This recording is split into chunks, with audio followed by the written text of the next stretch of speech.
Alors, il y a tout plein de choses que tu as pu dire qui sont sur Swello, notamment on a les meilleures heures, donc du coup, tu peux activer une fonctionnalité qui publie tes posts, aux meilleures heures, mais après on a une fonctionnalité effectivement de programmation simultanée pour programmer, le même post partout. C'est pas ce qu'on recommande stratégiquement parlant, mais ça peut être utile. Au niveau des visuels, oui, tu peux tout prévisualiser. On a des outils de prévisualisation, pour chaque réseau, en ordi, en mobile. Sur, Instagram, on a même à quoi ressemblera ton feed une fois que ton post sera programmé. Tu peux même déplacer les posts programmés pour que ça ressemble à autre chose. Ce qui me manque dans ce que tu me disais, oui, c'est par rapport au visuel. On a un outil qui s'appelle Swello Pixel. Ça se fait pas automatiquement, il faut utiliser l'outil, mais qui te permet de recadrer effectivement tes visuels directement depuis Swello.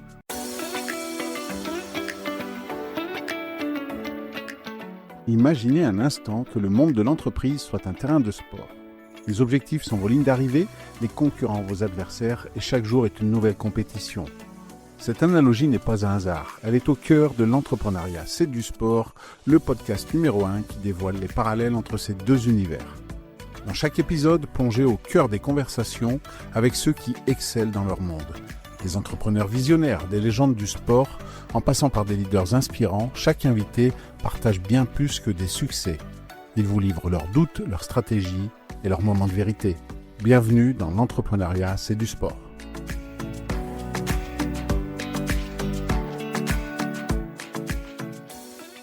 Bonjour à tous et bienvenue dans un nouvel épisode du podcast L'entrepreneuriat, c'est du sport. Aujourd'hui, on va parler de réseaux sociaux avec mon invité, Jonathan Noble de Swello. Bonjour Jonathan. Salut Eric. Merci d'être à mon micro. Ça fait un petit moment qu'on est en contact et finalement, nos vies trépidantes ont fait qu'on a mis un peu de temps à se caler, mais ça y est, on y est. Et ça me fait très plaisir parce que, comme je l'ai dit, tu es un des cofondateurs avec Thibaut Spizer de Swello, une plateforme qui t'aide sur les réseaux sociaux, qui fait pas seulement que poster, on aura le temps d'y venir, mais tu as un point commun avec un des invités que j'ai eu dans mon podcast qui s'appelle Alexandre Malch de Full Life. Parce que tu as commencé toi aussi très, très tôt ta carrière d'entrepreneur puisque tu as commencé à 15 ans où, tu vas pouvoir nous expliquer, mais, tu as fait, Clock Tweets qui est, quelque chose qui t'aidait à poster, sur Twitter et en fait, tu as eu cette fibre très tôt. Est-ce que tu peux nous expliquer comment ça t'est venu? Est-ce que ça a été un concours de circonstances ou très tôt tu t'es dit: «Bah tiens, ouais, j'ai quand même une âme d'entrepreneur et j'aimerais bien un peu, faire ce dont j'ai envie ou ce qui me manque». Comment ça t'est venu déjà à 15 ans de te dire: «Tiens, je vais créer quelque chose»? C'est quoi qui a été le déclencheur pour toi? Déjà, merci beaucoup pour, l'invitation. Effectivement, on a réussi enfin et c'est un grand plaisir d'être là. En fait, tout est parti d'un besoin. Quand j'avais 15 ans, j'avais un blog high-tech qui parlait des dernières actus, des dernières sorties d'iPhone et cetera, et j'avais détecté qu'en journée, mes tweets avaient beaucoup plus d'impact qu'en soirée. Parce qu'une fois que je publiais un article de blog, je le publiais sur mon compte Twitter. Sauf qu'à ce moment-là, j'étais au collège en troisième et à l'époque, on n'avait pas encore la 4G ni la 5G, on avait la 3G. On avait, j'avais un téléphone où il y avait uniquement le Snake et 40 messages. Et en fait, tu étais dans un moment où, tu pouvais pas aller sur internet, tu pouvais pas tweeter, quoi. Et puis de toute façon, les téléphones étaient interdits au collège. Donc je me suis dit, je suis allé sur Google et un soir, je me suis dit: «Est-ce que ça existe un outil pour programmer des tweets?»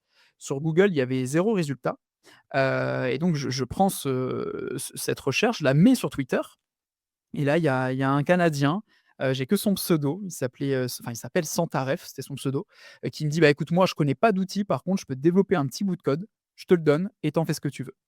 Et du coup, j'ai pris ce bout de code, j'ai mis un design très moche marron que j'avais fait, par-dessus. Mon ordinateur était le serveur, c'était le serveur qui publiait les tweets à l'époque, et voilà, j'ai un outil, entre temps, il y a, donc Santaref m'a juste passé le code, donc je suis toujours tout seul sur le projet, mais entre temps, il y a une autre personne qui m'a rejoint qui est, Lancelot, qui est devenu un ami, depuis, et qui a créé des très jolies boîtes, qui lui est développeur, qui a 1 an de moins que moi.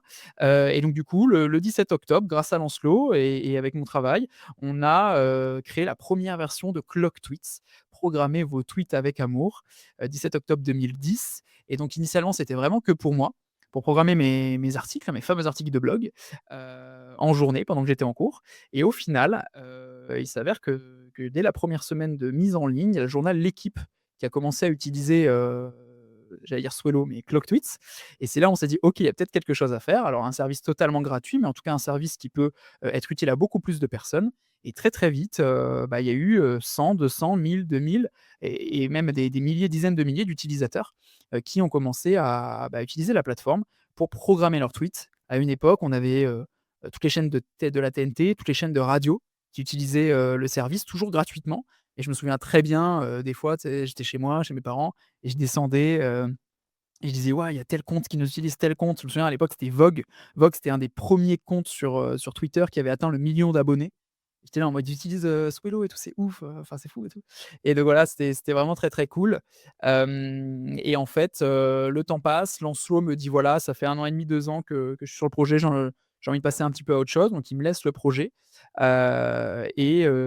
j'arrive donc je fais mon lycée, puis après je fais mon DUT par alternance chez tuto.com. C'est là où j'apprends ce que c'est un peu l'entrepreneuriat et à la fin de ce DUT, je me pose la question de: «Est-ce que, je continue et je deviens ingénieur?» Je souhaitais devenir ingénieur, je sais même pas si ça allait se passer ou pas, mais en tout cas, voilà, ou est-ce que je m'arrête maintenant? Donc j'ai mon DUT, mais je m'arrête et j'essaie de monter, la boîte, quoi, en fait. J'essaie de monter une boîte autour de ce projet qui est toujours gratuit, qui a 20 000 utilisateurs, mais qui est toujours gratuit et là, j'en parle à mes parents, j'en parle à mon patron de l'époque, j'en parle à mes profs. Tout le monde me dit: «Écoute, tu as 20 ans, 21 ans, au pire, tu reprends tes études plus tard». Parce qu'il faut savoir que j'adorais l'école. Et en fait, au moment où j'annonce à mes parents, bah, voilà, je pense que je vais arrêter et où ils me disent: «Il y a aucun souci, on te fait confiance, t'inquiète» et cetera. Petite parenthèse, un de mes frères était déjà passé par là précédemment, merci à lui. Bah, je reçois un mail d'un certain Thibaut, qui est le meilleur ami de mon grand frère, qui est développeur et qui me dit: «Écoute, je t'avais toujours promis que j'allais t'aider sur Swello, donc si jamais tu as besoin d'aide 1 ou 2 semaines, là, je reviens à Toulon et je peux t'aider». Et ça va faire donc c'était en 2015, donc bah, là, ça va faire 10 ans, mine de rien. Ça fait 10 ans qu'ils m'aident depuis 2 semaines, voilà. Donc du coup, on s'est associés. Alors là, je vais aller un peu plus vite pour la suite de l'histoire, mais du coup, on s'associe à ce moment-là. On va dans un accélérateur à Toulon Var Technologies. On passe d'un modèle gratuit à un modèle freemium avec des abonnements. On recrute notre premier stagiaire qui devient notre premier salarié.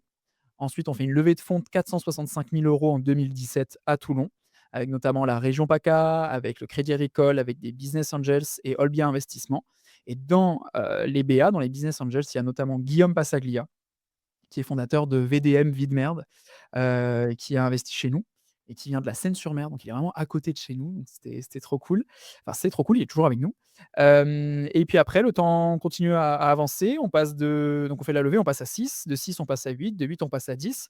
En 2020, on remporte avec grand plaisir le premier appel d'offres de notre, vie, qui est un appel d'offres qui permet d'équiper l'ensemble des ministères, académies, ambassades, françaises, donc en gros tout le gouvernement. Sauf que le Covid arrive, donc on fait le déploiement de cet appel d'offres, en visio, mais on a vécu aussi la partie Covid avec, le SIG, service d'information du gouvernement, où c'était pas mal d'aventures. Puis après on sort de cette période Covid, on continue à recruter 12, 13, 14 et en 2024 on remporte cet appel d'offres puisque c'est tous les 4 ans, mais en rajoutant les préfectures cette fois-ci. Donc là on a ministère, ambassade, académie, préfecture. Aujourd'hui on est 19, on est basé à Toulon, dans le sud de la France. On a 2 étages, dans un superbe immeuble à 200 mètres du port, de la mer, le soleil, les cigales, aujourd'hui Swello en chiffre, c'est 8,7 millions de postes programmés, par plus de 155 000 utilisateurs, dont 600 grands groupes, avec notamment, bah, le gouvernement forcément. On a pas mal d'entités publiques, mais aussi les boulangeries Ange, mais aussi, Rennes Ville Métropole, France Télévisions Distribution, Petit Futé, enfin voilà, il y a pas mal de structures. À partir du moment où les gens communiquent sur les réseaux sociaux, bah, Swello peut répondre à leurs besoins. Et pour terminer, Spello, c'est un outil en 3 temps qui permet de faire de la veille, de la programmation et de l'analyse sur 7 réseaux aujourd'hui et ce n'est pas fini puisqu'on va rajouter des réseaux et des fonctionnalités dans les prochains mois, prochaines semaines. Ouais, c'est une belle aventure. Alors, vous ne voyez pas, mais tu parles de Toulon et c'est vrai que moi, je te vois en visio et toi, tu as du soleil et moi, je suis à Nantes et j'ai de la pluie. Donc, je vais peut-être venir voir vos bureaux à Toulon. Mais Mais bien, avec plaisir. quand tu commences, Tweetclocks en 2010, est-ce que quelque part, au fond de toi, dans ta tête, c'est juste pour toi, comme tu l'as dit, un besoin, mais est-ce qu'assez vite, tu te dis: «Ça peut devenir autre chose» et est-ce que tu t'imaginais que 15, 16 ans plus tard, ça allait être ce que c'est aujourd'hui, Swallow? Absolument pas, non, non, non, alors faut avoir un petit contexte, c'est que dans ma famille, il y a des entrepreneurs. Mon père est à son compte. Un de mes frères, s'est lancé assez rapidement dans la création d'entreprise, puis après est retourné dans le salariat, puis après à nouveau création d'entreprise et cetera. Donc c'est vrai que j'ai des exemples et aujourd'hui avec le temps, ma sœur aussi s'est lancée. Enfin, tu vois, voilà, il y a plein de quand même d'exemples et j'ai voulu assez tôt, je pense, un peu recopié. Autant, mon père qui était à son compte, donc je m'étais dit: «Ouais, moi je veux un projet à moi». Autant, mon frère qui est, UX, UI designer, parce que mon métier de base du coup c'est UX, UI designer intégrateur. Donc je fais, comment dire? L'expérience utilisateur sur un site web, je leur rends le site joli et je le rends cliquable mais non fonctionnel et puis après il y a les développeurs qui arrivent et qui le rendent fonctionnel. Ça, c'est mon métier de base. Aujourd'hui, c'est plus du tout mon métier, mais de base, c'est ça et donc du coup, ça, c'est plus aussi le métier de mon frère. Donc je pense que j'ai voulu me dire: «OK, j'ai envie de faire un peu comme lui parce que ça me plaît», et tu mélanges tout ça et j'ai de la chance, c'est que mes parents, ils nous ont toujours fait énormément confiance et je les remercierai jamais assez et à 13 ans, j'avais déjà un ordinateur. Donc avant Swello, avant ClockTweets, j'avais d'autres projets, qui ont pas du tout marché. Mais j'avais d'autres projets et donc du coup, je sais pas trop parce que je me souviens pas trop, mais je sais que je voulais un projet. Tu vois, je voulais créer quelque chose et non, non, au début, c'était pour mon CV, pour aller dans la boîte, que je ne connaissais pas encore, mais potentiellement la boîte qui allait me faire rêver au moment où ça allait me faire rêver et me dire: «Bah, voilà, moi, la différence, bah, c'est que j'ai monté ce projet-là et ça a fonctionné et c'est chouette» et en fait, de fil en aiguille, autant les premières années, les 5 premières années, donc du moment de la création en 2010 à, on va dire la fin de mon DUT, ça a vivoté, quoi. C'est-à-dire que je passais une demi heure, 3/4 d'heure, peut-être même 1 heure tous les jours parce qu'il y avait des messages, auxquels il fallait répondre, parce qu'il fallait faire un peu de com et cetera. Mais c'était plus pour mon CV que me dire: «OK, on peut en faire un business». D'ailleurs, ça a été pas si facile de se dire: «OK, on peut gagner de l'argent avec, ce qu'on est en train de créer». Donc bah, voilà, ça c'est un autre sujet, mais pour te répondre, non, initialement, c'était pas prévu. Tout ce qui est en train d'arriver, c'était pas prévu.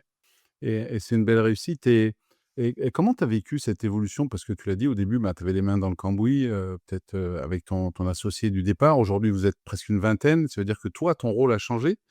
Est-ce que ça te plaît toujours autant? Avec les possibilités peut-être de développement de Swello qui arrivent, on pourra en parler avec l'IA ou des choses comme ça. Est-ce que ça te plaît toujours autant? Est-ce que tu as toujours, autant cette passion qu'au début? Complètement, complètement parce que je pense aussi que, heu, enfin, il y a 2 choses que j'ai en tête. C'est que déjà au niveau du projet technique, techniquement parlant, il y a tellement de choses à explorer qu'on fait jamais la même chose. On est toujours, en recherche d'innovation, de créer la fonctionnalité qui va faire gagner le plus de temps à nos utilisateurs, tu vois? De discuter avec eux, de regarder un peu ce que fait la concurrence. On s'entend très bien avec notre concurrence. Enfin, tu vois? Il y a tellement de possibilités qu'on s'ennuie jamais. Pareil, je parle technique, mais il y a aussi, l'aspect, développement, tu vois? Là, on est qu'en France, enfin que sur un marché francophone, mais il y aura bientôt l'international, donc ça veut dire réfléchir aussi à tout ça. Il va y avoir aussi des nouvelles fonctionnalités, des grosses nouvelles fonctionnalités, parce que là, donc je disais, c'est veille, programmation, analyse, mais il va y avoir la boîte de réception qui va arriver pour gérer les commentaires, les messages privés, qui est aussi une grande fonctionnalité. Et il y a tout plein de projets qu'on fait autour pour faire rayonner Swello, qui font qu'en fait, on s'ennuie jamais. Voilà, il y a une semaine tout pile, c'était les Swello Days, l'événement dédié aux social media, la troisième édition qui se passait à Paris cette fois-ci et on revient à Toulon le 29 mai. C'est une conférence qu'on a créée avec, 6 à 7 speakers, notamment là cette année, il y avait, Julien Frisch qui, gérait la partie social media des JO, enfin des Jeux olympiques et paralympiques 2024, à Paris et ils sont passés de 500 000 abonnés à 8,5 millions, je crois, d'abonnés. Enfin la conf était, incroyable et on a aussi tout plein d'autres speakers incroyables. Mais du coup, voilà, on réunit 200 à 300 communicants pour parler pendant une journée de social media et donc tu as ça, puis il y a le blog, on a notre podcast, on a nos livres blancs, enfin tu vois, on crée beaucoup de contenu et donc entre le côté stratégique, vision, le côté, développement de manière plus générale et le côté création, on s'ennuie jamais et tu rajoutes à ça, quelque chose qui nous anime avec Thibaut, et qui est très, très important, c'est qu'on peut créer la société de notre choix, une société qui nous ressemble avec des mesures fortes comme le congé, paternité, maternité, second parent, prolongé. Pour les femmes, on rajoute 1 mois, 100 payé. Pour les hommes second parent, 2,5 mois pour qu'il y ait 3,5 dans les 2 cas. Le congé menstruel, la semaine de 4 jours et demi, le télétravail, 1 jour de congé supplémentaire par année d'ancienneté jusqu'à 5. Je pourrais continuer. Il y a pas mal de trucs. En fait, ça nous anime pas mal et en plus, on a eu la chance d'être auditionné par l'Assemblée nationale sur ces sujets pour essayer de faire avancer de manière plus générale, peut-être la loi. Franchement, on ne s'ennuie jamais et il y a toujours des nouvelles choses à découvrir. Donc non, franchement, je j'adore ma vie. Voilà. Mmh. Et ben, en fait, tu le fais bien passer, c'est vrai et puis, tout ce que tu viens de nous dire, ça fait aussi rêver donc je pense que si tu les mets en place avec Thibaut, ça vous fait rêver tous les 2. Si on revient sur Swello, tu l'as dit, c'est pas seulement, même si au départ c'était quelque chose qui te permettait de programmer, des posts et des publications sur les réseaux sociaux. Il y en a plusieurs, hein. On a bien sûr des LinkedIn, Instagram, TikTok, Facebook et cetera. Twitter toujours, Threads et puis, Blue Sky, hein, je crois que j'en ai oublié aucun pour l'instant, des 7. C'est ça. Et donc, ça c'était la fonction première de Swello. Enfin, moi, quand je l'ai découvert, aujourd'hui, tu l'as dit, il y a autre chose qui vient, c'est la veille et l'analyse des posts que tu fais. Est-ce que tu peux nous expliquer un petit peu plus comment ça se passe pour la veille et puis pour l'analyse, qu'est-ce qui a fait que vous avez développé ça? Qu'est-ce qui a fait, c'est que, on a essayé de se dire quelle est notre mission, tu vois? Qu'est-ce qu'on apporte à nos clients, à nos utilisateurs? C'est le gain de temps. Pour gagner du temps, il y a plusieurs façons de faire, dans notre cas et dans notre contexte. Rajouter un maximum de réseaux, puisque plus il y a de réseaux, moins tu dois aller sur, toutes les plateformes. Donc là, on en a 7, il y en aura d'autres. Je pense à, YouTube, Google My Business, Pinterest. Alors après je dis ça, je ne sais pas quand est-ce qu'on va le faire, mais en tout cas, c'est une possibilité. Et l'autre possibilité, c'est de rajouter des fonctionnalités. Notamment, donc nous, on a la programmation, bien sûr dans le temps, mais tu as aussi toute la partie collaborative avec la validation des posts, avec la création de visuels, avec une bibliothèque partagée, un calendrier éditorial. Enfin, tu vois, il y a plein, plein, plein de fonctionnalités. Mais tu as aussi la veille et tu as aussi l'analyse et bientôt la boîte de réception. L'idée générale, c'est vraiment que l'utilisateur ne quitte plus Swello pour faire son travail. Et du coup, bah, tu gagnes du temps parce que tu as des fonctionnalités en plus, mais tu gagnes aussi du temps parce que, bah, les réseaux, leur but, c'est de te faire rester. Du coup, si tu vas sur tel ou tel réseau, bah, tu es aspiré un peu par un poste et tu peux rester 5-10 minutes alors que peut-être tu as d'autres choses à faire, pendant ta journée de travail à ce moment-là, ou alors c'est ton moment de veille et du coup, c'est OK. Mais, c'était aussi une raison. La veille, donc chez nous, ça permet vraiment de faire de la veille sur les secteurs d'activité de nos clients, et ça mêle à la fois les réseaux sociaux et le web. Donc en fonction d'un sujet. Je sais pas, le sujet, c'est le sport, bah, du coup, tu vas recevoir tous les matins sur ton dashboard de veille des articles qui parlent de sport, des posts sociaux qui parlent de sport et nous, on va essayer de te faire une sorte de remontée, des articles les plus performants, ceux qui font le plus parler actuellement dans ton domaine. La programmation, j'en ai parlé. La boîte de réception qui arrive prochainement, c'est, un endroit où il va y avoir l'ensemble des commentaires et l'ensemble des messages privés qui vont s'y retrouver et tu vas pouvoir traiter tes commentaires et tes messages privés en un clic. Avec des réponses préenregistrées, tu vas pouvoir liker, tu vas pouvoir travailler de manière, enfin avec ton équipe, de manière collaborative pour dire: «Bah, voilà, toi tu gères ce message, toi tu gères ce message». Enfin franchement, ça va être plutôt sympa et enfin la partie analyse, bon, bah, là, c'est j'ai publié des posts sur les réseaux sociaux via Swello ou en natif. Je récupère des datas et ces datas, maintenant, je les analyse. Quels sont les types de posts qui fonctionnent le mieux, pardon? Ça peut être les vidéos, ça peut être les photos, les carousels, enfin, je sais pas. Quels sont, on a le top 10, flop 10 des posts qui ont le mieux fonctionné, mais là, du coup, au niveau des sujets, plus qu'au niveau du format. Et donc voilà, tu as tout un tas d'analyses qui te permettent après d'être meilleur et de refaire un cycle, c'est-à-dire tu refais ta veille, tu reprogrammes tes posts, tu gères les commentaires de ces posts et tu vérifies après tes analyses, pour, les présenter à ton équipe, à tes supérieurs ou pour toi-même. Donc voilà ce qu'on fait aujourd'hui. Il y a vraiment tout un cycle et le but, c'est vraiment de faire gagner du temps et de prendre soin aussi des communicants puisque si tu gagnes du temps, tu as moins de charge mentale. Si tu as moins de charge mentale, du coup, ta santé mentale, on l'espère, va un petit peu mieux et c'est aussi un des gros sujets chez nous, la santé mentale, autant en interne qu'au niveau de nos clients. Tu vois, en t'écoutant, je me disais, ça doit servir Swello à des grosses boîtes où il y a un service communication, tout ça. Moi, j'ai ma propre entreprise, hein, qui gère le podcast, et puis qui gère, des conférences ou des choses que je peux faire, des formations. Et j'ai pas tous les réseaux sociaux que Swello gère. J'ai LinkedIn, Instagram, j'ai un petit peu Facebook, mais c'est plus perso, j'ai pas encore TikTok. Mais c'est vrai que quand je t'écoute, je me dis: «Ben, je vais un peu sur LinkedIn et puis, ben, je fais mon post pour présenter le podcast, je réponds aux commentaires. En même temps que je fais ça, bah, je tombe sur un autre post et puis, ben, je vais voir ce qu'ils font, puis je prends du temps. Je vais faire pareil sur Instagram. Des fois, j'oublie de le faire sur Instagram parce que, bah, voilà, il faut que je me reconnecte, il faut peut-être que je change un petit peu le format du post. Et en fait, je me rends compte que si en plus tu rajoutes la boîte de réception, comme tu dis, avec les commentaires, les messages et tout ça, bah, même pour quelqu'un qui est tout seul et qui fait pas énormément de communication, bah, ça peut me faire gagner un temps fou, en fait.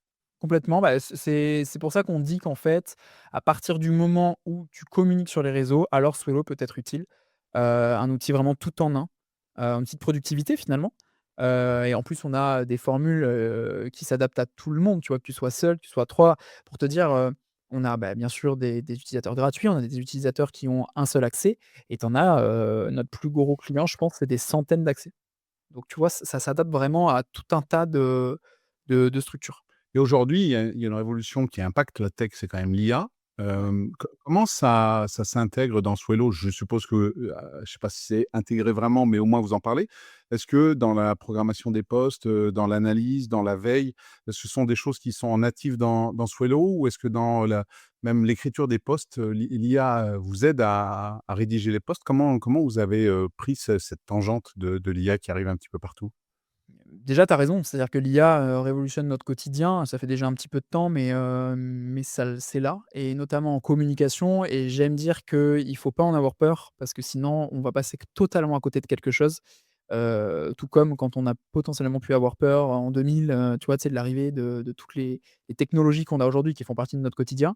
Oui, ça va, modifier un peu nos métiers, notamment en tant que communicant, mais je pense pas que ça les supprimera. En tout cas, voilà, moi, c'est le l'IA et la communication, c'est un gros sujet parce que je trouve que ça peut clairement nous aider sur plein de points, mais il y a aussi des choses où ça peut faire peur, notamment sur la génération de vidéos, de photos, qui sont plus vraies que nature et qui s'intègrent dans un réseau type X, donc Twitter, où il y a déjà pas mal de propos, mensongers, et tu rajoutes ça, en plus, c'est voilà, ça peut faire peur et il faut réfléchir ensemble à comment contrer tout ça. Maintenant que j'ai dit tout ça et que je ferme la parenthèse, oui, nous avons intégré, l'intelligence artificielle à Swello, et ce n'est pas fini, il y a encore plein d'idées. Mais là, typiquement, même si les hashtags, ça commence à disparaître, faut le dire, on a un outil de génération de hashtags en fonction de ce que tu vas écrire. On a un outil aussi d'IA qui te corrige ton texte, qui peut te le traduire, qui peut te le reformuler, qui peut te le t'ajouter des emojis, qui peut, enfin voilà, en termes rédactionnels, il y a tout un champ des possibles qui est hyper vaste. Donc on l'a intégré sur ça aussi et donc là, on réfléchit aussi à d'autres intégrations du type, sur le calendrier éditorial, nous, ça fait 9 ans qu'on fait ça. On intègre tous les marronniers, journée nationale, internationale, mondiale et on pourrait très bien partir de ces journées et te proposer des posts en fonction des posts que tu as déjà rédigés pour garder ton ton de voix, et te proposer du coup, bah, du contenu plus facilement, donc aller encore plus loin et on a tout un tas d'idées, à intégrer. Mais du coup, voilà, pour l'instant, en termes d'IA, j'ai oublié d'avoir une fonctionnalité IA, on a, la génération de balises alternatives automatiques. Donc en clair, enfin, en gros, aujourd'hui, sur les réseaux, quand tu publies une image, tu peux rajouter un contexte à cette image en la décrivant, pour dire: «Bah, voilà, sur cette image, il y a un arbre avec un chien qui joue avec une balle», et cetera et cetera.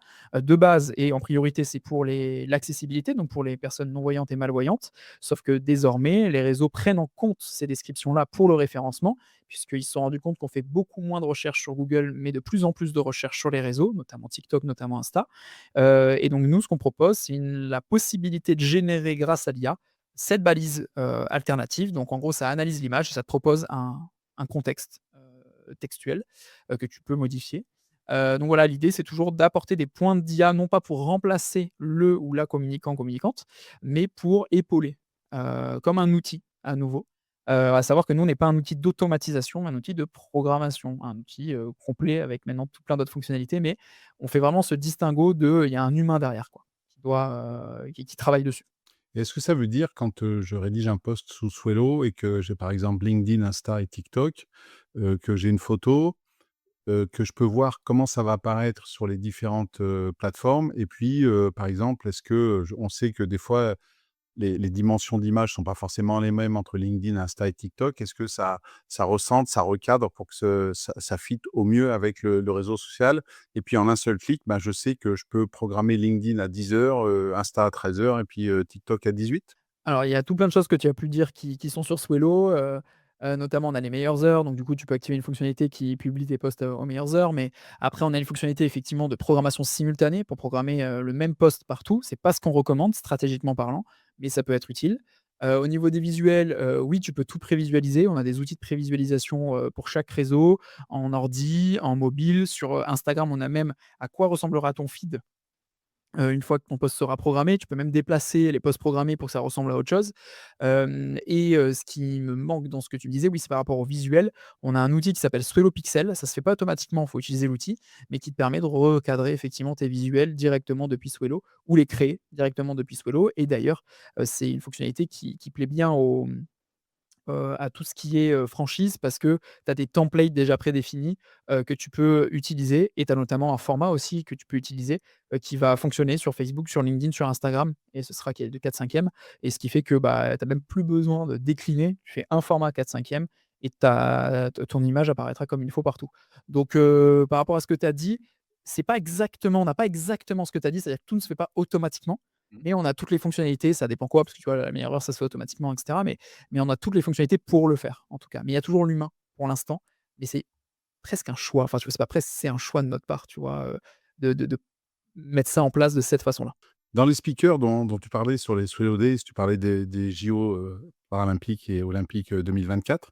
Oui. Si on parle de sport, on en a parlé un petit peu en off avant de préparer, je crois que tu as fait longtemps du tir à l'arc, c'est ça? Tout à fait. Et donc c'est quoi ton rapport avec le sport, avec le tir à l'arc en compétition? Et peut-être aujourd'hui, je sais que tu en fais plus, tu me l'as expliqué, en off. C'est quoi ton rapport avec le sport, et si tu compares par rapport à l'entrepreneuriat, à ce que tu es en train de vivre avec Swelow? Déjà, merci de parler de ce sujet parce que tir à l'arc, c'est vrai que ça a été une grande partie de ma vie, puisque j'ai commencé à mes 10 ans, donc moi je suis né en 95, donc j'ai commencé en 2005, et j'ai arrêté en 2018. Du coup, j'ai fait 13 ans de tir à l'arc, donc je commençais tout petit. Et j'ai eu de la chance dans le sens où, bah, déjà ça m'a passionné et le sport, je pense que c'est enfin, moi tel que je le vois, j'ai besoin de m'amuser dans le sport, donc c'est cool, tu vois, quand c'est ta passion. Aujourd'hui j'en fais plus, je fais du badminton, je fais du vélo, mais je fais plus de tir à l'arc. Et déjà donc ouais, ça m'a passionné et surtout j'ai eu de la chance parce que j'ai eu des bons résultats assez vite.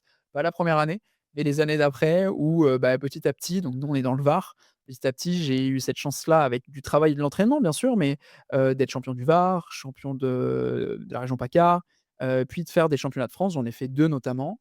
Et c'est vrai que c'était quand tu es petit, tu vois, c'est quand même assez fou. Enfin, je me souviens que j'avais l'école et ça quoi, en sujet. C'est à l'époque, tu gères rien, c'est-à-dire que tes parents gèrent ta vie, hein, donc tu vois, quand tu as 10 ans, 12 ans, 13 ans, tu es là en mode, voilà.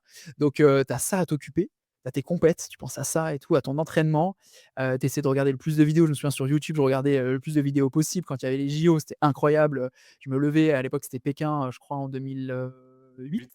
Je me levais la nuit pour regarder, je crois qu'on a eu d'ailleurs des médailles si je ne dis pas de bêtises, je crois médaille de bronze, c'était en 2008. Mais bref, tu vois, je suis vraiment tout ça et de fil en aiguille, bah, j'ai réussi à monter, au niveau des résultats. J'ai fait des championnats de France et autour de toi, tu sais, tu as les gens qui sont là en mode, «Eh le champion, eh, bravo, et si là», tu sais, tu reçois beaucoup d'amour, beaucoup de félicitations, et donc tu sais, tu commences à devenir ado, donc c'est aussi important, tu sais, ça te construit un petit peu.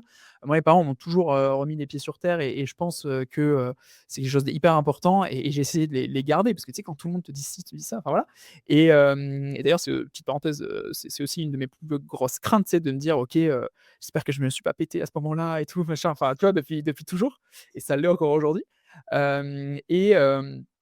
Du coup, c'était fou à vivre. J'ai réussi à faire des très jolies places en championnat de France. Donc ça dépend le championnat, mais on va dire entre 10 et 15e français, à ces périodes-là. Sauf que la vie avance et puis, la puberté arrive et donc j'ai pris 15 centimètres en un an, c'est énorme, en un an et j'ai perdu tous mes repères. Ma tête captait plus rien, je crois, à ce moment-là et depuis ce jour-là, je suis passé de 1er à dernier sur toutes les compétitions. Hem, je me suis mis à trembler, c'est-à-dire que maintenant, aujourd'hui, j'ai fait du tir à l'arc il y a pas longtemps. Quand je tire, je tremble, mon corps tremble. Alors moi, ça ne change rien à ma façon de tirer, mais c'est un peu impressionnant de l'extérieur. Mais donc tu vois, tout a évolué, et je suis passé de 1er à dernier et donc on va dire que, les bons résultats ont duré 4-5 ans et le reste des années, j'ai essayé. J'ai essayé, j'ai énormément essayé parce que je suis très résilient, je suis très persévérant, peut-être têtu. J'ai essayé de retrouver un petit niveau, ça n'est jamais arrivé. Pour autant, donc pour donner un exemple, pardon, sur 60 flèches en compétition, j'en mettais 20 à côté. Voilà, 20-0 quoi. Normalement, je n'ai rien à faire en compétition. Ça n'a pas de sens, sauf que, bah, je voulais y arriver et bon bref, ça n'a pas marché. Alors que par comparaison, quand j'étais plus petit, sur 600 points, quand on tirait en salle, donc en intérieur à 18 mètres, sur 600 points, je faisais 550. 550 à 560, donc si je fais un petit calcul, 550 divisé par 60 flèches, je faisais quasiment, bah, forcément que des 9 et des 10, tu vois? Tu passes de ça, donc tu restes dans le jeune tout le temps, à tu as 20 flèches, ça s'appelle dans la paille, donc c'est à l'extérieur du blason, quoi. Tu vois? Tu es là en mode, OK. Donc bref, j'ai persévéré, ça n'a pas marché, mais ça m'a beaucoup aidé aujourd'hui à enfin je le vois avec le recul dans mon quotidien parce que, bah, l'erreur, fait partie de notre quotidien, tu vois? On a le droit à l'erreur et que ce soit nos équipes ou que ce soit nous, on a le droit à l'erreur. Donc déjà ce droit à, c'est hyper important et l'échec. Tu vois? Comment tu prends en compte l'échec, tu vois? Bah, là, de prendre des 0, 0, 0, 0, tu sais, de finir toujours dernier, dernier, dernier, alors que l'année d'avant parce qu'en fait, c'est passé très vite, hein. L'année d'avant, tu étais tu es machin. Psychologiquement, c'est pas si facile et à la limite, à l'époque, je m'en rendais pas forcément compte. Aussi parce que j'avais un très, très bon j'ai un très, très bon entourage, je trouve et encore une fois, merci à cet entourage-là. Je pense surtout à ma famille. Hem donc enfin, c'est vrai que quand tu es petit, bah, tu as surtout ta famille, mes entraîneurs aussi. Mais c'est vrai qu'aujourd'hui, avec le recul, je me dis: «OK, sans ça, bah, peut-être qu'il y a des échecs qu'on a pu vivre avec Spello, j'aurais pu les vivre beaucoup plus mal», tu vois? Alors qu'en fait, là, je suis là en mode: «Bah, non, tu vois, c'est pas enfin, ça fait partie du processus, quoi». Et d'ailleurs, j'ai une petite, phrase qui me vient en tête, d'un ami qui s'appelle Joseph Ayoub. Et qui avait fait une conférence à un événement que j'organisais qui s'appelait «Je vous souhaite d'échouer», et il disait: «Si le plan A ne marche pas, bah, au pire tu as le plan B et si le plan B ne marche pas, bah, il reste toutes les lettres de l'alphabet», tu vois? Et j'adore enfin penser à ça, cette expression-là, parce qu'en fait, c'est un peu ça quand tu es entrepreneur, c'est moi mon rôle aujourd'hui, ce n'est plus de faire de l'UX/UI, ce n'est plus de faire de l'intégration, c'est de gérer des problèmes, mais qui sont pas forcément graves, mais de gérer des problèmes et trouver des solutions aux problèmes tous les jours et ça peut être du micro problème à quelque chose de beaucoup plus important, et en fait, je pense que cette aventure-là, cette expérience de passer de premier à dernier, sur une longue période, ça m'a vraiment formé, quoi. Tu vois? Ça m'a vraiment, apporté quelque chose. Donc ouais, une relation avec le sport qui est, très cool. Enfin, moi, j'adore le sport, mais qui m'a beaucoup aidé, dans ma vie, en général. Bah, c'est une belle métaphore, un bel exemple. Tu parles de sport, tu parlais quand tu étais plus jeune de te lever la nuit pour voir les JO de Pékin en 2008. Est-ce que là, il y a eu les JO à Paris il y a pas longtemps. Est-ce qu'il y a des sportifs ou des sportives qui t'ont vraiment inspiré, qui t'ont vraiment impressionné, qu'ils soient français ou étrangers? Tous, ils sont tous impressionnants en vrai. Enfin, sans blague, là, je dis pas ça juste comme ça. J'ai pu parler avec, une personne notamment qui a fait, sport-études, pendant de nombreuses années et qui s'est blessée. Et ça arrive, il y en a énormément, parce que ceux qu'on voit, pendant les JO, dans les compétitions et cetera, c'est des gens qui ont énormément travaillé, mais il y a aussi tous ceux qui n'ont pas réussi en fait, tu vois? Qui ont pas réussi et qui le souhaitait très fortement et quand tu, écoutes son parcours, quand je l'ai parce que je l'ai pas mal questionné. Moi, j'ai eu la chance de faire un week-end, en mode sport-études, au Crêpes de Boulouris dans le sud, avec le tir à l'arc, tu vois? J'étais là en mode: «OK, OK, ouais, ça va pas être mon quotidien». Genre, je suis pas fait pour ça. J'adore le sport, j'adore le tir à l'arc, mais je crois que je suis pas fait pour ça. Mais c'était, tu sais, une sorte de week-end découverte pour voir un petit peu et eux, je pense pour détecter des talents potentiels. Mais bref, je ferme la parenthèse et donc je lui parlais et elle, c'était, de la gym, artistique, et quand elle m'a expliqué son quotidien, j'étais là en mode: «Waouh!» En fait, je suis méga impressionné, tu vois? Donc est-ce que j'ai une personne particulièrement? Pas forcément. Par contre, tous les sportifs en général, tu vois? C'est incroyable. Moi, là, j'ai aussi une très bonne amie qui, vient de passer professionnelle en triathlon, donc qui est triathlète professionnelle et je la connais depuis avant, enfin, elle faisait déjà du triathlon, mais avant justement cette étape-là. Le travail derrière, c'est hallucinant. Les concessions, le temps, la passion, les réussites, les échecs. Donc, je me permets de pas répondre avec un nom spécifique, à cette question, mais de dire que tous les athlètes sont hyper impressionnants, sont hyper inspirants, tu vois? Après bien sûr, tu as des histoires qui peuvent toucher et cetera, mais, tu vois, moi j'ai aussi adoré, et c'est mérité la mise en lumière des JO paralympiques, tu vois? Enfin des JO, des JP, des Jeux paralympiques. C'était hyper, chouette je trouve de pouvoir, les suivre, de pouvoir voir des compétitions, et les mettre vraiment en lumière, tu vois? Donc, que ce soit les jeux olympiques ou paralympiques, moi j'ai adoré, j'adore, hein. Moi je sais très bien que quand il y a les JO, et les jeux paralympiques, c'est genre ne comptez plus sur moi, quoi. Et d'ailleurs, petite parenthèse, c'est diffusé au bureau sur le Vidéoproche, parce que je suis pas le seul. Non, c'est hyper important et on adore ça donc voilà. Et ben moi, tu vois, c'est un peu différent parce que toi, tu disais tes parents, ta famille entrepreneur. Moi, mon père était sportif, a fait les JO en athlétisme, donc j'ai toujours vécu dans cette ambiance. Moi, j'ai suivi un peu ses pas dans un autre sport et oui, les athlètes m'impressionnent, les sportifs, bien entendu, mais moi, c'est plus les entrepreneurs comme toi qui m'impressionnent, où je me dis: «Bah, à 15 ans, il a créé quelque chose et ça continue.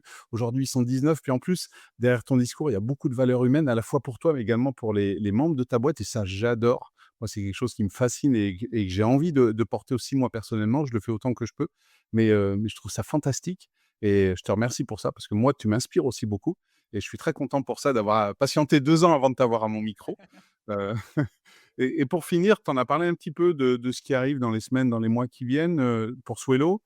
C'est quoi le premier truc, c'est quoi? C'est, la boîte de réception? C'est ça qui est c'est ça le prochain truc qui arrive sur Swello? Complètement, complètement. Il y a la boîte de réception, on est en plein travail dessus. Donc c'est ça qui va arriver. Après, on va commencer à réfléchir à, l'internationalisation. On est beaucoup sur un marché francophone, du coup, aller voir un petit peu, sur d'autres pays. On est en train de réfléchir aussi à des rachats de boîtes pour voir, faire de la croissance externe. C'est tout nouveau, on l'a jamais fait, mais on y réfléchit. Faire grandir l'équipe encore. Je pense que là, en début d'année, on va faire à nouveau des petits recrutements. Il faut savoir qu'en début 2024, on était 12, fin 2025, donc 2 ans après, bah, là, on est, quasi 20 et je pense qu'on va recruter encore une, 2, voire 3 personnes en début d'année. Donc ça aussi, c'est des nouveaux défis passionnants. J'adore ça, j'adore mon équipe, ils sont géniaux. Hem Et en vrai, enfin, franchement, sans eux, on ferait rien. Enfin, franchement, sans chaque personne, tu sais, j'aime bien dire que chaque personne est hyper, forte dans son domaine et genre, c'est ça qu'on recherche, quoi. Tu vois? Pas enfin, il y a vraiment des spécialistes, bah, en dev, en communication, en SEO, donc c'est du référencement naturel, au support, en bizdev. Enfin, tu vois? Chacun en UX, UI, chacun a son domaine de compétences et il sait très bien le faire et je trouve ça passionnant de pouvoir s'entourer de ce type de talent-là. Donc ouais, les recrutements, mais du coup, pour moi, défi et pour Thibaut, défi de garder ces valeurs-là, cette ambiance-là, avec plus de monde, mais ça me fait pas peur parce qu'en fait, je remarque que, on est tous et toutes garants et garantes de cette bonne ambiance et de ces valeurs-là. Donc du coup, je sais que ça va le faire. Ça me fait vraiment pas peur. Ça va être un défi, mais à la fois, ça va le faire. On a aussi notre du coup, on a 2 étages et il y a un des étages qui est en travaux, qui va être à notre image. Donc ça, je pense qu'on fera la crémaillère début d'année. Donc ça aussi, j'ai hâte. Bref, pas mal de choses quand même, pour 2026. On a tout plein de formats aussi qui vont arriver comme chaque année, mais notamment, bah, il y a les Swallow Days qui reviennent le 29 mai à Toulon. Il y a, les tendances social media qu'on sort en début d'année. Il y a notre grande étude, CM aussi qui va sortir chaque année. On a fait la première édition l'année dernière où on a détecté que sur 813 répondants, 1 communicant sur 2 a déjà fait un burn-out ou a vécu une fatigue professionnelle. Ce qui est énorme, c'est une stat énorme et donc du coup, j'espère que l'année prochaine, cette stat aura diminué, parce que, bah, nous, on essaie d'apporter beaucoup de contenu autant, en webinar sur notre blog, pendant les Swallow Days avec Thibaut Dumas qui est docteur en neurosciences et qui nous parle à chaque fois de santé mentale. C'est déjà la deuxième année et là, elle va venir pour la troisième année. La santé mentale, sujet très, très, très important. D'ailleurs, en toute franchise, nous, on est très à l'aise, à parler on va voir notre psy, tu vois? Ce matin, je suis allé voir ma psy et je le dis à l'équipe et c'est totalement OK et c'est trop bien. On a une coach avec Thibaut aussi, et on prend aussi en charge, 6 séances de coaching, professionnel, pour l'ensemble de l'équipe. Donc c'est individuel, hein, c'est perso, mais enfin c'est perso, c'est individuel, mais sur le pro, et on les encourage, aussi à aller voir un ou une psy, et c'est en rendant ça naturel. Tu sais, je reviens, je vais chez ma psy, tu vois? Enfin, tu sais, que je vois que ça a un vrai impact et j'adore en parler même à l'extérieur parce que, quand tu es au collège, quand tu es au lycée, tu sais, tu te fais un peu, critiquer ou en tout cas moquer et je pense que, ce n'est que mon point de vue, ce qui va suivre, mais je pense que tout le monde devrait, voir un ou une psy, c'est hyper important. Donc voilà, continuer tout ça, avec ses valeurs, avec, ouais, toujours amusement, parce qu'on adore s'amuser. Tu vois, on joue à des jeux de société tous les midis. Bah, continuons à faire ça. Voilà, continuer je pense vraiment le truc principal, c'est continuer à être qui on est aujourd'hui, parce que c'est pas si facile quand tu grandis un petit peu, mais pour l'instant, tout se passe très, très bien. Et juste un mot pour finir. Tout à l'heure, tu as dit des mots très gentils et je te remercie. Et en off, tu m'expliquais un petit peu, bah, ton parcours, ce que tu as fait, ce que tu as vécu et je suis aussi très impressionné. Voilà, donc je tiens à le dire, maintenant. Et bah, je te remercie en tout cas, tu as des mots très justes et je pense que tu portes l'ADN de ta boîte de Swello que tu as cofondée avec Thibaut. Ça se sent et je pense que tu le disais, tu vas recruter des personnes, ben, je pense que si ces personnes-là écoutent le podcast, elles auront envie de venir chez vous, chez toi. En tout cas, merci pour tout ça. Comme d'habitude, je mettrai tous les liens pour qu'on puisse te suivre, à la fois, le site de Swello, mais également, les réseaux sociaux, les, Swello Days fin mai à Toulon et puis, voilà, si vous voulez profiter d'un beau week-end en plus au bord de l'eau. Ouais, c'est un vendredi, donc c'est possible. Voilà, donc le vendredi Swallow Days, un week-end à Toulon. Tout est parfait. En tout cas, merci pour tout ça, Jonathan. Ça valait le coup d'attendre. Je te remercie, puis on va rester en contact, c'est sûr. Avec grand plaisir. Merci beaucoup Eric et puis, à très bientôt. Merci pour ta patience du coup, mais on a réussi. C'est le principal. Exactement, la résilience, comme dans le sport, comme dans l'entrepreneuriat. Et bien sûr, à toutes les auditrices et auditeurs, je vous donne rendez-vous très vite pour un nouvel épisode de l'entrepreneuriat, c'est du sport. Merci d'avoir écouté cet épisode de l'entrepreneuriat, c'est du sport. J'espère que vous l'avez apprécié et que vous repartez avec des conseils concrets et des idées pour booster votre aventure entrepreneuriale.